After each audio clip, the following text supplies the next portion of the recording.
नमस्कार विद्यार्थी मित्रांनो, मराठी बालभारती इयत्ता तिसरी यामध्ये आज आपण बातमी वाचन आज आपण बातमीचे वाचन करणार आहोत. तसेच बातमीखाली दिलेल्या सर्व प्रश्नांची उत्तरे देखील आपण लिहिणार आहोत. आपली शाळा या यूट्यूब चॅनल सबस्क्राईब करा, व्हिडिओला लाईक व शेअर करा. तसेच पुढील व्हिडिओसाठी बेल आयकॉनवर क्लिक करा. धन्यवाद. चला तर सुरुवात करूया आजच्या स्वाध्यायाला. पहा, पान क्रमांक 32 वर आपल्याला बातमी वाचन अशा प्रकारचं एक पाठ दिलेला आहे. यामध्ये चला वाचूया, आम्ही बातमी वाचतो. तर आता आपण सर्वप्रथम बातमी वाचूया आणि त्यानंतर खालील प्रश्नांची उत्तरे लिहूया. पहा, शिक्षक दिन कार्यक्रम संपन्न.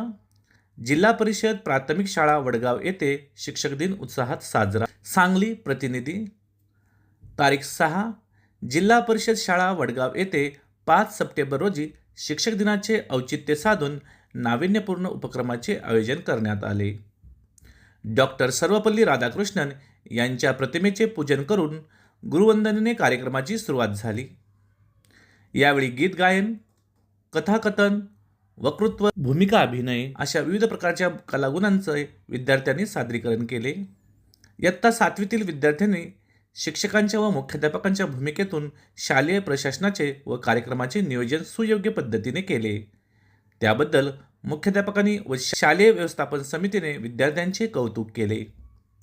शिक्षकच समाजाला दिशा देऊ शकतात असे प्रतिपादन शालेय व्यवस्थापन समिती अध्यक्षांनी केले. या कार्यक्रमाचे सूत्रसंचालन इयत्ता 7वीतील उत्कर्षा मोने या विद्यार्थिनीने केले आणि अभय शिरसाट या विद्यार्थ्याने उपस्थितांचे आभार मानले. आता याखाली आपल्याला काही प्रश्न दिलेत. पहा, प्रश्न पहिला, वरील बातमी वाचून उत्तरे लिहा.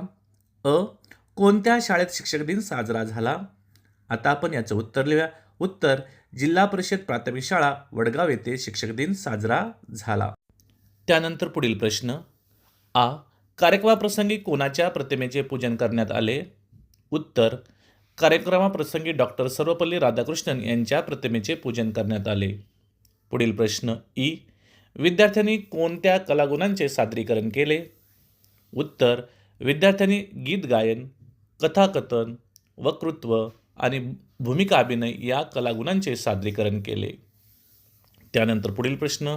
इयत्ता 7वीतील विद्यार्थ्यांचे कौतुक मुख्याध्यापकांनी का केले? उत्तर, इयत्ता 7वीतील विद्यार्थ्यांनी शिक्षकाच्या व मुख्याध्यापकाच्या भूमिकेतून शालेय प्रशासनाचे व कार्यक्रमाचे नियोजन सुयोग्य पद्धतीने केले, त्यामुळे मुख्याध्यापकांनी त्यांचे कौतुक केले. अशा प्रकारे आपण या प्रश्नाचं उत्तर लिहायचं आहे.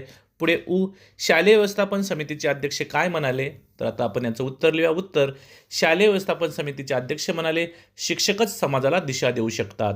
अशा प्रकारे आपण या प्रश्नाचं उत्तर लिहायचं आहे. पुढे बातमी कोणत्या जिल्ह्याची आहे? उत्तर, बातमी सांगली जिल्ह्याची आहे. अशा प्रकारे आपण या ठिकाणी प्रश्नांची उत्तरे लिहिलेली आहेत. पुढे आहे प्रश्न 2, वरील बातमीचे शीर्षक व उपशीर्षक लिहा. सर्वप्रथम आपण शीर्षक लिहूया. शीर्षक, शिक्षक दिन कार्यक्रम संपन्न. अशा प्रकारे आपण शीर्षक लिहायचं आहे. आणि त्यानंतर उपशीर्षक येणार आहे, जिल्हा परिषद प्राथमिक शाळा वडगाव येथे शिक्षक दिन उत्साहात साजरा. अशा प्रकारे आपण उपशीर्षक लिहायचं आहे. तर विद्यार्थी मित्रांनो, या ठिकाणी आपण इयत्ता 3री बालभारती मराठी यामधील पान क्रमांक 32 वर जे आपल्याला बातमी वाचन दिलेले आहे त्या बातमीचे वाचन केले. त्या बातमीवर आधारित जे काही प्रश्न दिले होते त्यांची उत्तरे देखील आपण या ठिकाणी सोडवली. मला आशा आहे तुम्हाला सर्वांना हा व्हिडिओ नक्कीच आवडला असेल. तुम्हाला जर हा व्हिडिओ आवडला असेल, आपली शाळा या यूट्यूब चॅनल सबस्क्राईब करा, व्हिडिओला लाईक व शेअर करा. तसेच पुढील व्हिडिओसाठी बेल आयकॉनवर क्लिक करा. धन्यवाद.